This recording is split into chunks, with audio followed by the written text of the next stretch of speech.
Today I fucked up by dropping my AirPod into my shit-filled toilet. So around 20 minutes ago I was using my AirPod Pros on the toilet as one does. I then proceeded to take a dump, a massive, laborious one might I add. No, seriously, I might as well have had a midwife help me deliver this thing. Anyhow, while on my phone during said dump, my right AirPod fell out of my ear and took a dive towards the toilet. Somehow miraculously caught it in an awkward position between my thighs, but it was in such a way that I pretty much had the AirPod pinned against the inside of the toilet seat. Now, as you can imagine, there was practically no way to save the poor thing as there was no room to stick my hand in between my thighs and grab the AirPod. So, I prayed that somehow I could grab the AirPod when I pulled my sweaty thighs apart from one another. However, to my horror, the AirPod took a plunge into my shit-filled toilet. Without thinking, I shoved my entire right hand wrist deep into the toilet and fished the AirPod out from a cozy spot laying in between two turds. At this point, I took practically a gallon of hand sanitizer and proceeded to drown the AirPod like it was a prisoner being interrogated inside Guantanamo Bay. I made sure to remove the exchangeable tip of the AirPod and replace it with a different one that better fits my ear, so I won't have a future disaster on the toilet. It made a loud beeping sound for a little while after, but I let it dry and now it still works fine, no issues so far. I can still feel the sploshing feeling my right hand felt as it nobly sacrificed its poop virginity fishing my AirPod out of the toilet, even after washing my hands like 15 timia. Thankfully, it's a bathroom in my own room and I'm the only one who has used it for over a year now. Too long didn't read. I dropped my AirPod into my shit-filled toilet and fished it out wrist deep with my hand. I can't stop laughing at your storytelling, Lamau, so damn good. Take my free reward. I dropped a paperback edition of Stalingrad in a similar manner. It was during a bachelor weekend. I suffered, but not as much as the German army during the retreat. I bought a new copy. Book. Damn, nothing like dropping it into the iPod.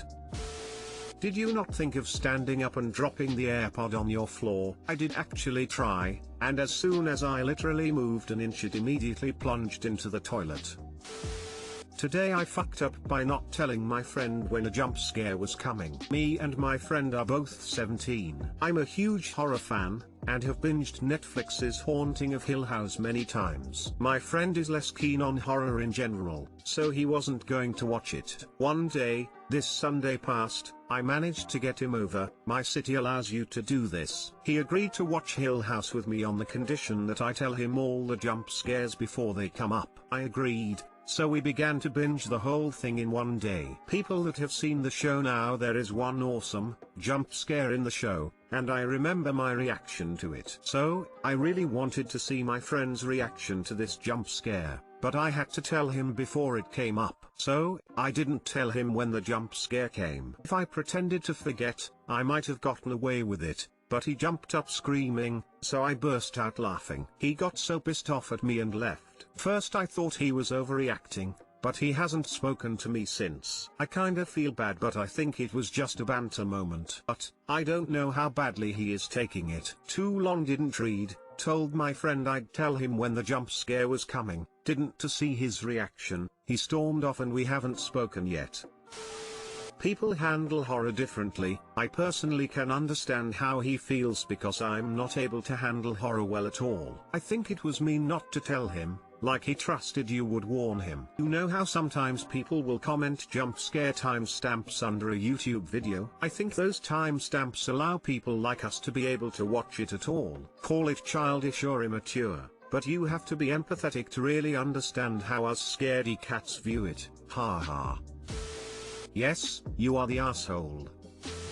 The thing is, you don't get to decide how other people react or what makes them upset. This wasn't even something he wanted to watch and was probably only humoring this because he wanted to spend time with you and it was something you enjoyed. But he had conditions that you agreed to, then broke and laughed in his face. Do you not see where he could possibly be coming from? I would suspect that he is both mad that you broke your end of the agreement and that you humiliated him. All it's just banter and he's just butthurt is you deflecting from taking responsibility responsibility in sincerely apologizing, because again you don't get to decide what emotions he has about something you have done. If I say or do something that even unintentionally hurts someone I care about and I respect their friendship/love and don't want to sour their trust in me, then it is on me to own up to what I did and apologize. If I don't give a shit and continue on my merry way, then I can't be mad if they aren't interested in continuing the relationship. Yep, I hate feeling humiliated, and it's enough for me to distance myself, and potentially cut off someone if it's something they've done on multiple occasions. It's already a little embarrassing to show something like fear in front of other people, and getting laughed at would make me cry, which is even more embarrassing. Lol. Doesn't really matter how close you are to that person.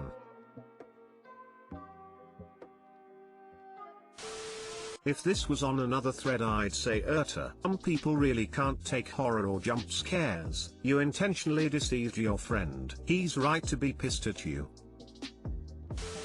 You're an asshole. End of story.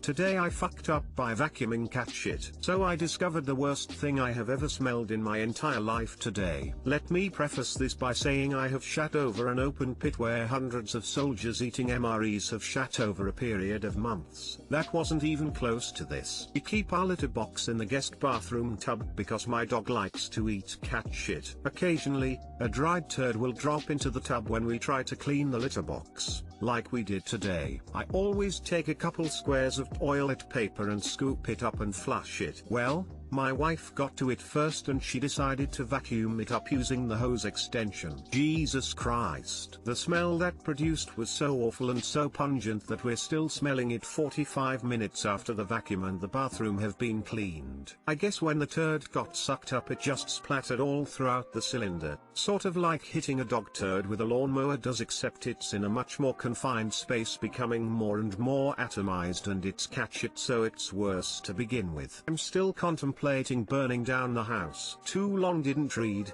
Vacuuming cat shit is worse than hitting a dog turd with a lawnmower.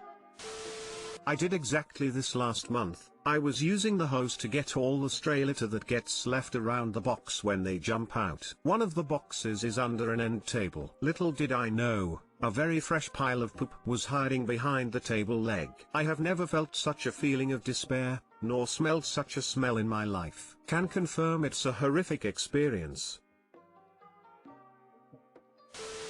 RIP to that vacuum. Walmart has lots of them on sale right now too. Sorry for your luck, burn the vacuum. My husband did this with a shop vac and a year later it still fills the garage with the putrid scent of 1,000 cat turds. You're going to need a new vacuum. I read this in the "we're gonna need a bigger boat" voice from Jaws, was not disappointed.